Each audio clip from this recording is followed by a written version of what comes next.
This is Gareth Southgate, and this is the Three Lions podcast.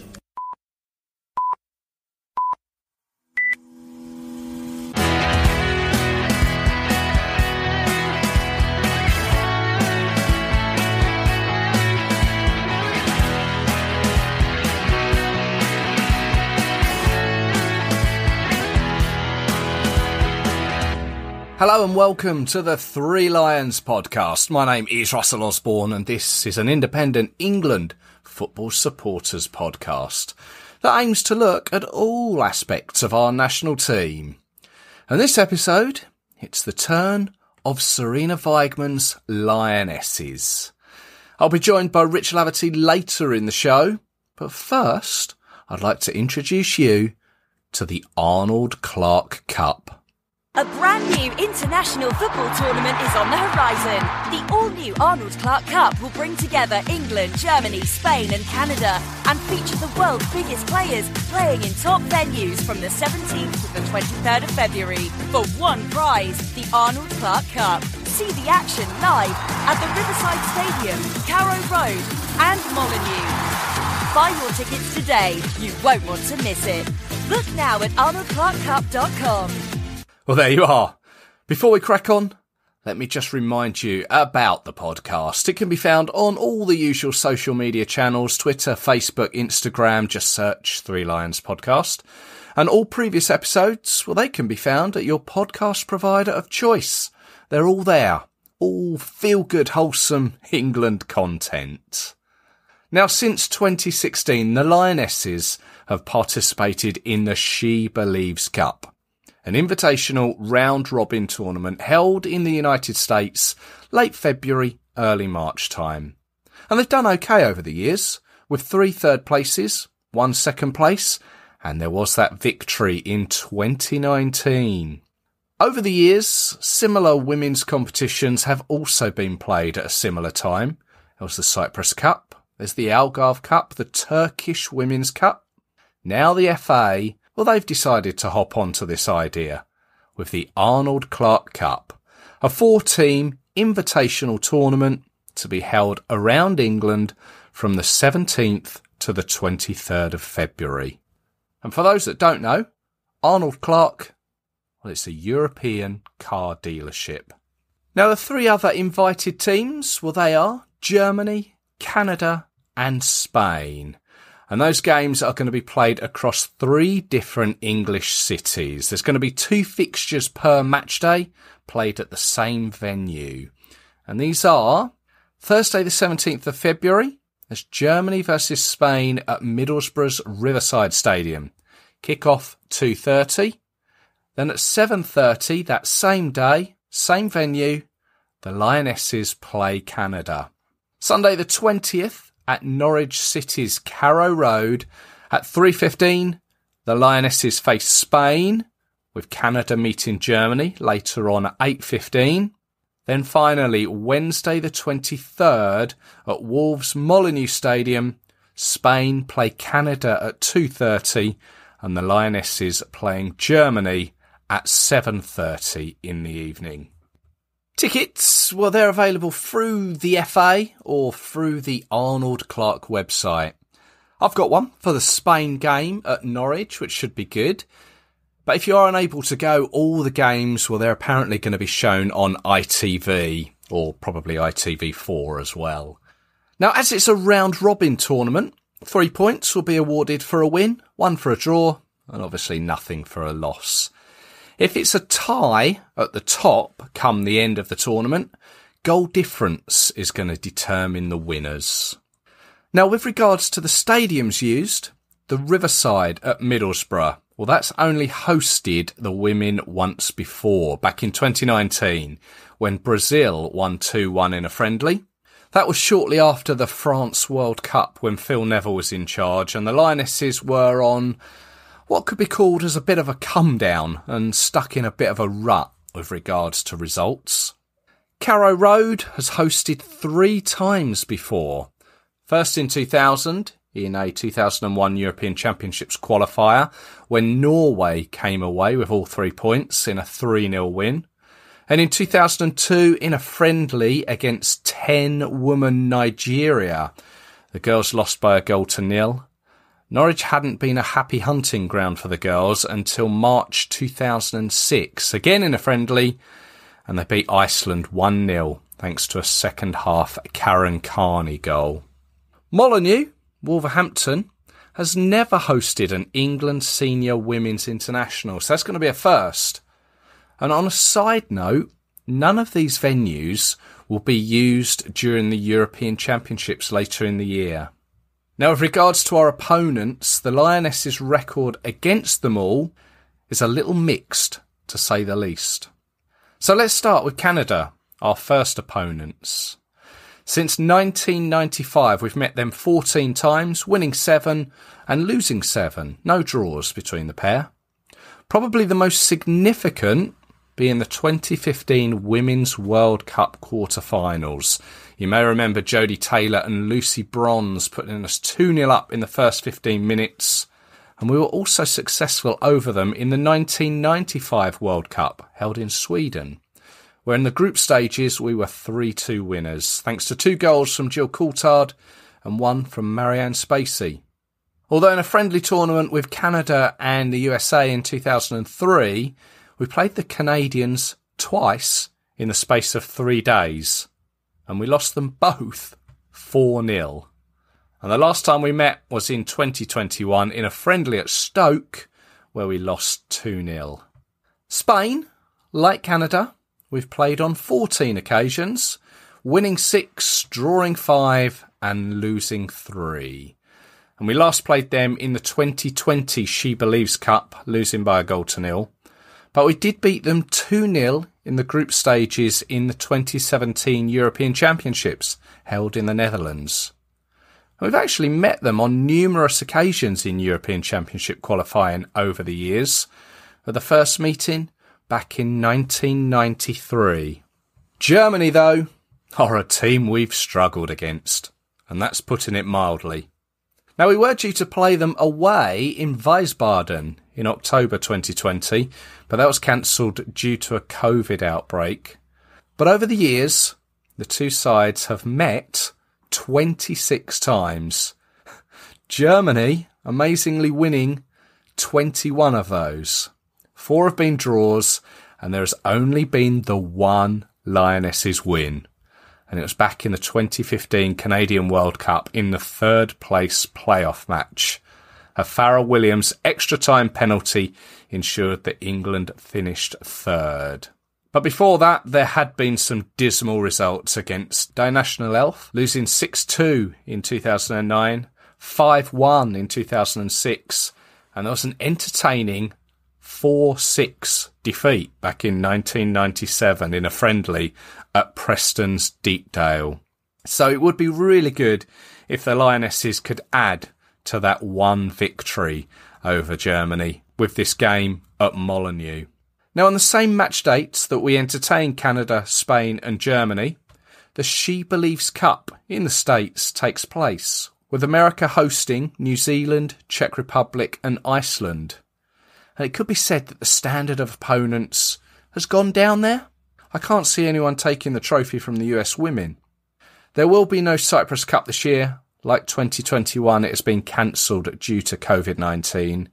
And it would appear the same has happened with the Turkish Women's Cup and the Algarve Cup. These also falling foul to coronavirus. It was the 8th of February that Sarina Wiegman announced her squad for the tournament. A 24-player squad featuring 3 goalkeepers, 9 defenders, 6 in midfield and 6 up front. And already she has expressed her intention to rotate. So it is likely that we'll see the majority of these over the course of the 3 games. Unfortunately though, Steph Horton's persistent injury has ruled her out, as has injury to Chelsea's Beth England. But Lucy Bronze and goalkeeper Ellie Roebuck, they are both selected for the first time by Wiegman. And up to this point, she has been in charge for 6 Lionesses matches, of which they've all been won by an aggregate of 53-0. Now, no doubt that the Arnold Cup games will be far more testing than those previous ones. But hey, that's the idea. If we've got our eyes on the Euros, then they need to be tested. Now, that squad in full is as follows. Goalkeepers, as I say, we've got 3 of them. Mary Earps from Manchester United, Hannah Hampton of Aston Villa, Ellie Roebuck, Manchester City. In defence, Millie Bright of Chelsea, Lucy Bronze, Manchester City, Jess Carter, Chelsea, Niamh Charles, Chelsea, Rachel Daly of Houston Dash, she's the only overseas player, Alex Greenwood of Manchester City, Demi Stokes, also of Manchester City, and Leah Williamson and Lottie Wubben-Moy, both of Arsenal.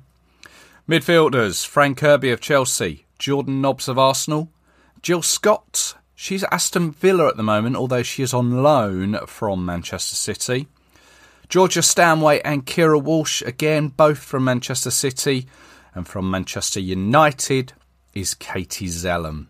And up front, we've got Lauren Hemp from Manchester City, Beth Mead and Nikita Parris from Arsenal, Alessia Russo and Ella Toone from Manchester United, and from across the other side of the city, Ellen White from Manchester City.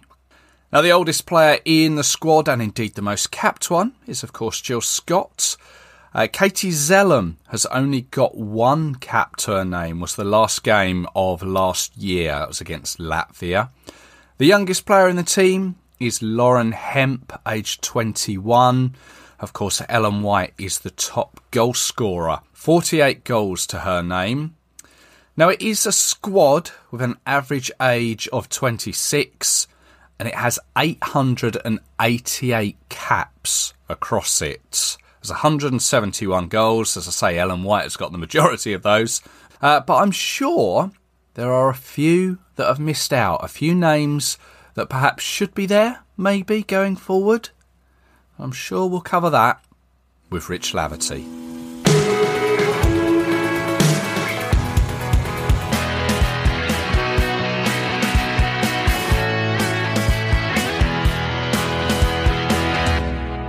And as always, it's good to hear from Rich Laverty, who joins me now. Hello, Rich.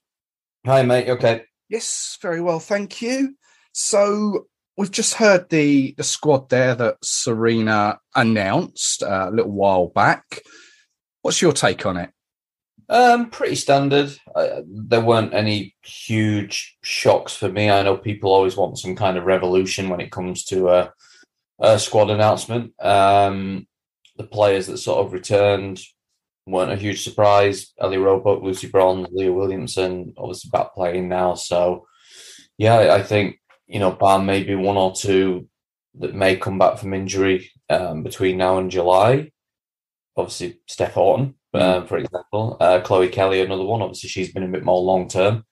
I don't really see the squad being that much different in July to how it is now, which is probably not, the most outrageous thing in the world to say, because obviously a manager wants to have a squad sort of together as soon as possible. So I think that group that Sarina's working with now is particularly significant because these are tough games. So you're going to obviously pick your absolutely strongest squad. There's no time for experimenting now. I think it was about as standard as could be, to be honest. I don't think there was really any shocks. I think that will, bar obviously, like I said, the 1 or 2 maybe come back. And unfortunately, you always tend to have maybe one that drops out nearer the time. There's always one unlucky one that picks up an injury somewhere. I think it'll look pretty similar when we get to the Euros. Yeah, we're speaking on the Monday just before the Canada game. I think we've come through unscathed, that no one has pulled out with injury. Yes, I understand what you're saying about sort of having a settled squad, but is there any players there that maybe would consider themselves a little bit unfortunate to not be considered? I mean, I guess Ebony Salmon came to my mind. I know she was sort of knocking on the door a little while back, and Sandy McIver in goal, or at least too early. No, I mean, they're not too early. I mean, Sandy's been in and around the squads quite a bit. Ebony, a little less so. She got called up, obviously, last year for the first time. I just think you sort of go with that. I know people will say tried and tested, England haven't actually won anything, but I just think it's difficult. I mean, the thing I always point to people and I say is, look, if you want to bring this player in, who drops out?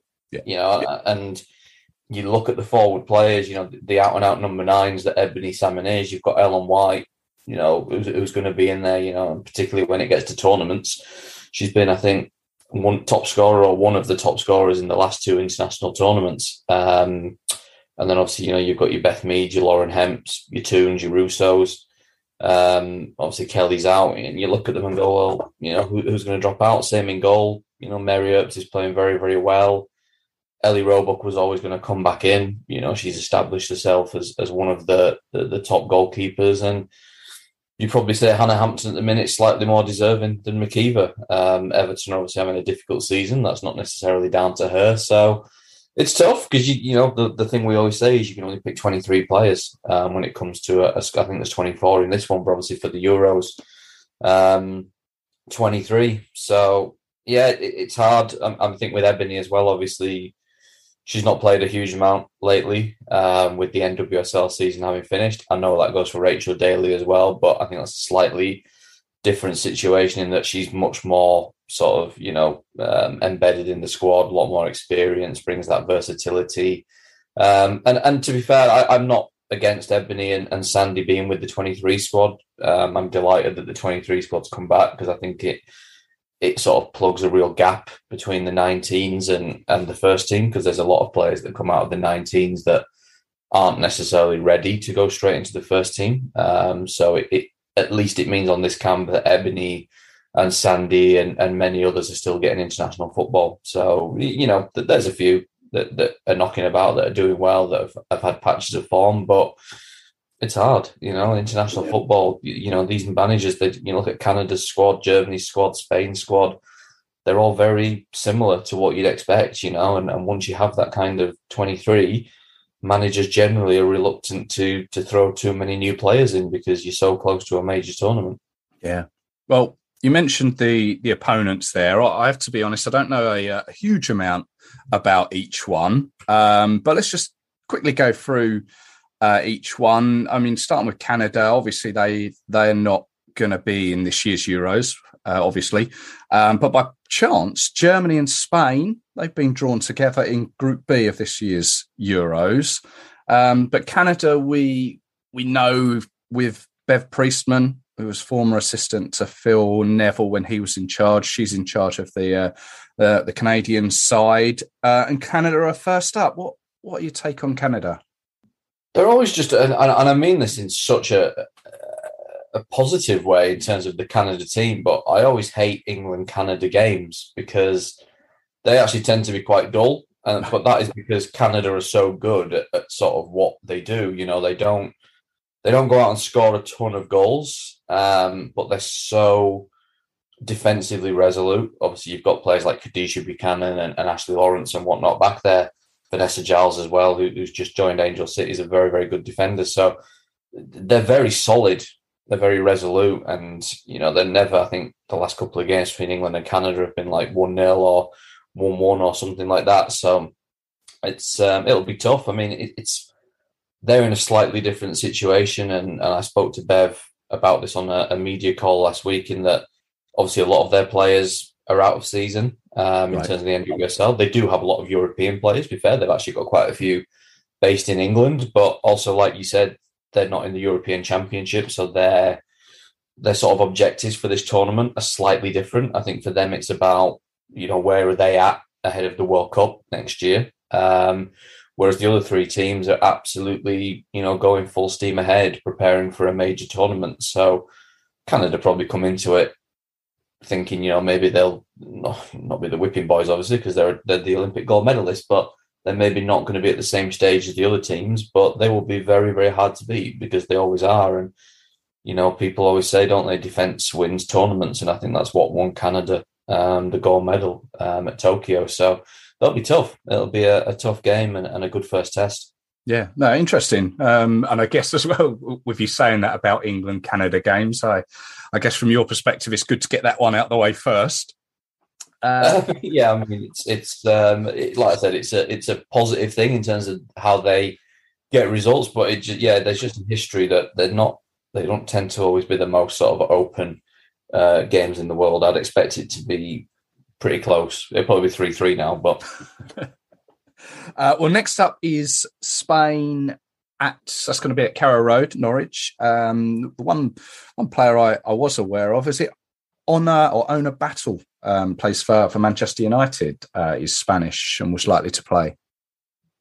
Yeah, Ona's a very good player. She's done very well in England. I mean, Spain at the minute, potentially, haven't had the greatest record in major tournaments, but I think they are one of the favourites for the Euros because of, I mean, they've got so many of the Barcelona players that obviously they are literally, Barcelona are dominating European football at the moment. Obviously, Alexia Putellas, Ballon d'Or winner, won basically every award at the back end of last year. But, not just Alexia, but Jenny Hermoso and, Aitana Bonmate, Mapi Leon, Irene Paredes, Sandra Partingall, Ona's another one.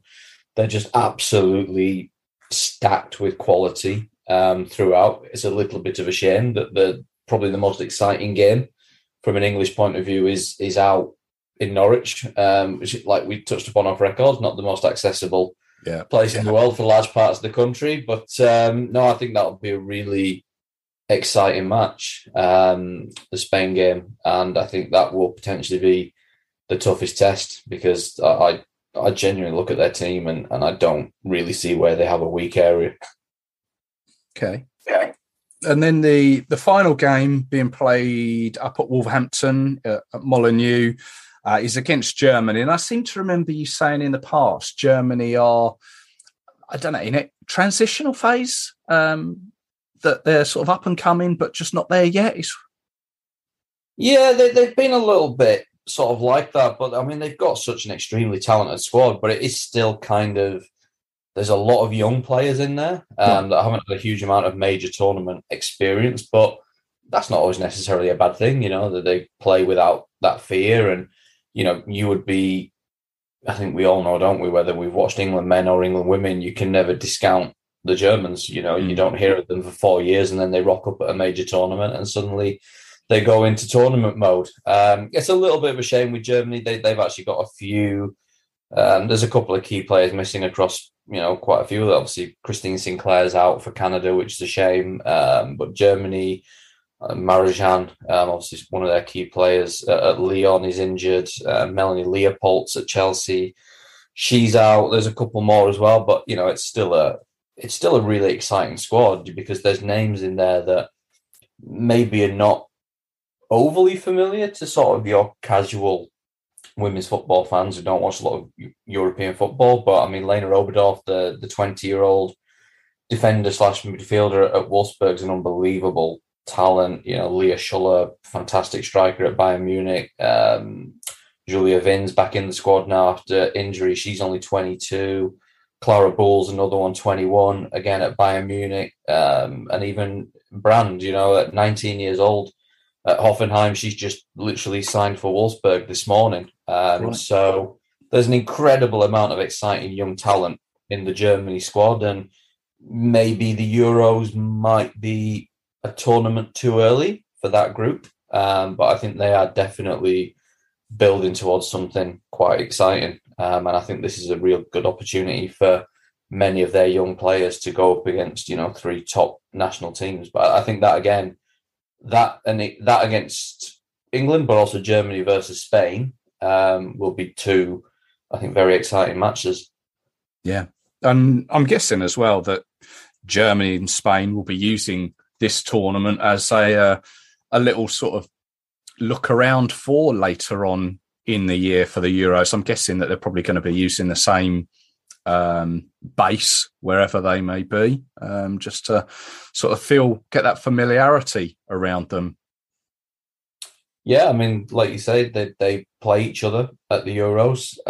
Again, that'll be probably one of the most exciting games particularly of the group stage. And it shows the depth of quality now of European football that, Spain are a second seed side and we're going to get drawn against one of the top nations. So, yeah, it's a little bit of a warm-up. It can almost sort of work both ways in terms of they might go completely at it. They might hold a little bit back. They might not want to give certain things away.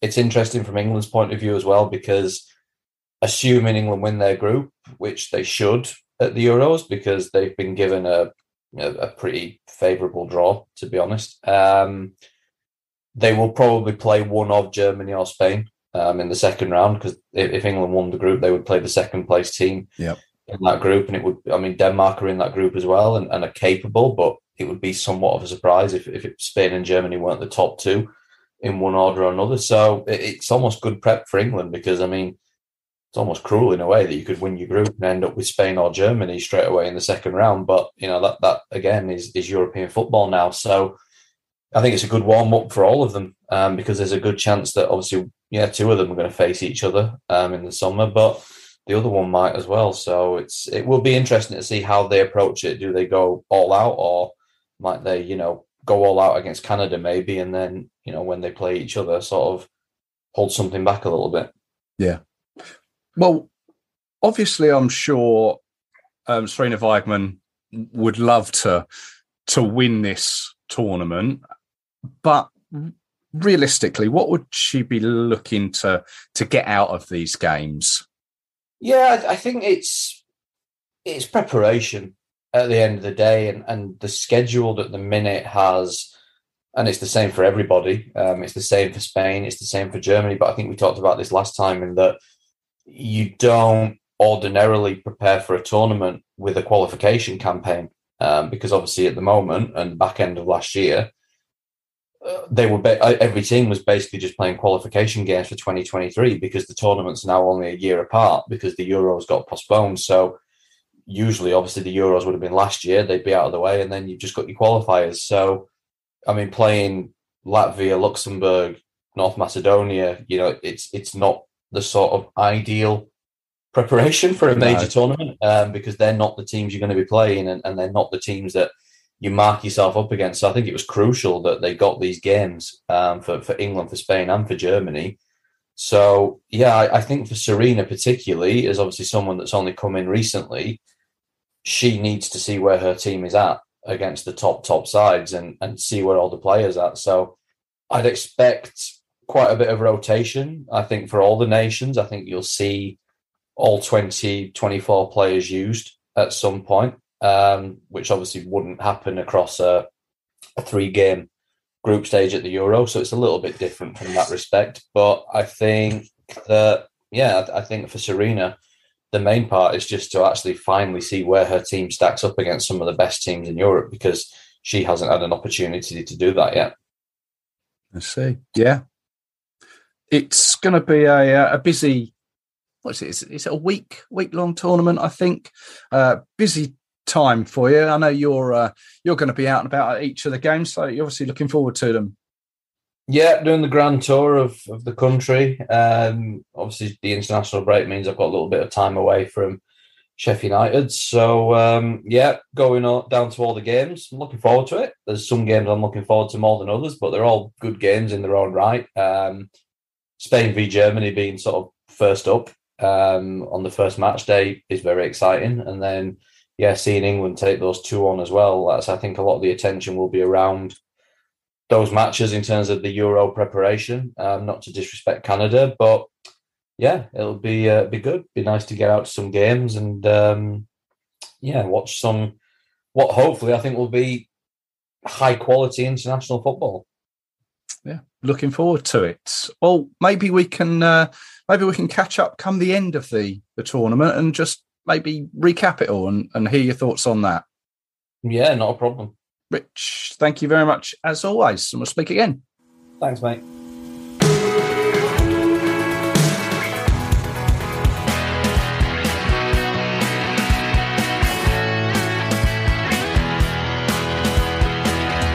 My thanks go to Rich Laverty there for his time. He will be a busy boy racking up those country miles, going to all those games. And if you want to hear his up-to-date thoughts on them all and what he thinks of the games, you can follow him on Twitter at RichJLaverty. As I mentioned, I'll have a chat with him once again once the competition is over. Will England get their hands on some silverware? We'll have to wait to find out. In the meantime, you can also follow the show on social media, Twitter, Facebook and Instagram. And no doubt I'll put a couple of pictures up from the Spain game that I'm heading to at Norwich. So keep a lookout for those. And in the meantime, if you are going to any of the games, do travel safe. I hope you enjoy them. I'll catch you again soon. Cheers.